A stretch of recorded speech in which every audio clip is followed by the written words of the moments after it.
Halo semuanya, perkenalkan nama saya Juan Hendrikus Balsano Guamere, NIM 20120023. Pada kesempatan kali ini, saya akan menjelaskan materi pada modul 1, mata kuliah pemrograman web. Oke, di dalam modul 1 ini, kita akan belajar mengenai yang namanya Node.js. Pokok pembahasan dalam modul ini mencakup penjelasan mengenai fitur-fitur dalam Node.js, jenis-jenis aplikasi yang dapat menggunakan Node.js, cara install Node.js di lingkungan Windows, cara menggunakan interpreter Node.js, cara interaktif, dan cara membuat serta menjalankan aplikasi di dalam Node.js. Oke, kita langsung pada bagian yang pertama. Apa itu Node.js? Node.js kadang hanya disebut Node, adalah lingkungan atau platform untuk mengeksekusi kode-kode yang ditulis dalam JavaScript yang dikenal dengan sebutan JavaScript Runtime Environment. Dalam melaksanakan tugasnya, Node.js menggunakan V8, yaitu mesin JavaScript yang diproduksi oleh Google. V8 itu sendiri bertugas untuk mengubah kode-kode JavaScript ke dalam bentuk bytecode. Nah, file bytecode ini yang nantinya akan dieksekusi oleh Node.js. Proses eksekusi terhadap bytecode dapat berjalan lebih baik dibandingkan dengan eksekusi terhadap kode JavaScript secara langsung. Untuk melihat bytecode yang dihasilkan, kita dapat menggunakan opsi seperti yang di layar ini, garis datar 2 kali, lalu print, garis datar bytecode. Pada saat mengeksekusi aplikasi yang dibuat menggunakan Node.js, misalnya seperti berikut. V8 ditulis menggunakan C++ dan digunakan oleh Google dalam mengembangkan web browser Google Chrome. Masing-masing aplikasi web memiliki mesin JavaScript yang berbeda.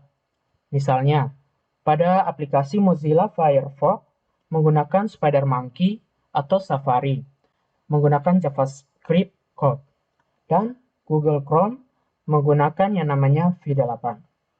Nah, mesin V8 inilah yang digunakan juga oleh Node.js.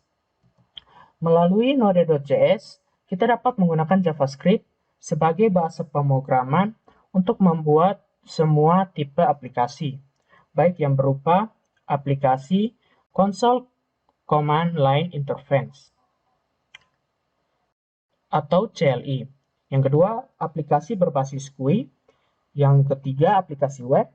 Dan yang keempat, aplikasi mobile Android atau iOS, maupun aplikasi untuk sistem kontrol dan akses perangkat keras.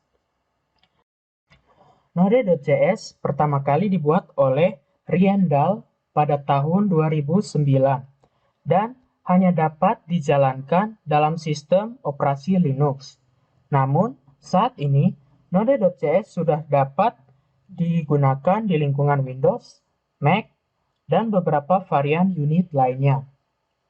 Meskipun Node.js awalnya dimunculkan untuk mengembangkan program-program yang berkaitan dengan permasalahan-permasalahan jaringan komputer, tapi pada kenyataannya, saat ini Node.js lebih banyak digunakan dalam proses pengembangan aplikasi web. Node.js diyakini dapat memproses permintaan-permintaan yang dikirimkan oleh klien atau web browser dalam jumlah besar dengan performansi yang baik. Karena alasan inilah, Node.js saat ini mulai banyak digunakan oleh para pengembang aplikasi web sebagai alternatif dari bahasa pemrograman lain seperti PHP, Python, Ruby, dan Perl. Oke, kita lanjut pada bagian yang kedua, jenis-jenis aplikasi yang dapat dibuat menggunakan Node.js. Nah, berikut adalah jenis-jenis aplikasi yang dapat dikembangkan menggunakan Node.js. Seperti yang saya katakan tadi, yang pertama ada aplikasi konsol atau CLI Command Line Interface, yakni aplikasi yang berbasis teks dan dijalankan melalui terminal Linux Shell maupun command prompt jika Anda menggunakan Windows. Lalu berikutnya ada aplikasi GUI, yaitu aplikasi yang berjalan di lingkungan desktop. Untuk mengembangkan aplikasi berbasis GUI, kita perlu menggunakan modul dari pihak ketiga. Misalnya, Node.js dan Qt. Lalu yang berikut ada WXNode, yaitu ada Node.js dan WX Widgets. Lalu yang berikut ada Node.gtk, Node.js, dan GTK+. Ada juga modul yang mengizinkan untuk membangun aplikasi GUI hanya dengan memanfaatkan teknologi JavaScript dan HTML. Misalnya, nw.js dan Electron. Lalu yang berikut, ada aplikasi web, yaitu aplikasi yang berjalan di lingkungan web server yang eksekusinya dilakukan berdasarkan permintaan yang dikirim oleh klien atau web browser. Lalu yang berikut, ada aplikasi IoT atau Internet of Things dan robotika, yaitu aplikasi yang sangat khusus ditujukan untuk mengakses perangkat keras. Untuk membangun aplikasi sejenis ini, kita juga perlu memasang modul tambahan yang digunakan oleh pihak ketiga. Modul yang paling populer yang digunakan untuk keperluan ini adalah Johnny 5. Dengan modul ini, kita dapat mengontrol perangkat keras seperti sensor, LED, dan lain-lain yang terhubung dengan papan microcontroller tertentu, seperti Arduino, BeagleBone, Intel Galileo, dan sebagainya. Lalu yang berikutnya lagi ada aplikasi perangkat mobile, yaitu aplikasi yang berjalan di dalam smartphone maupun tablet PC.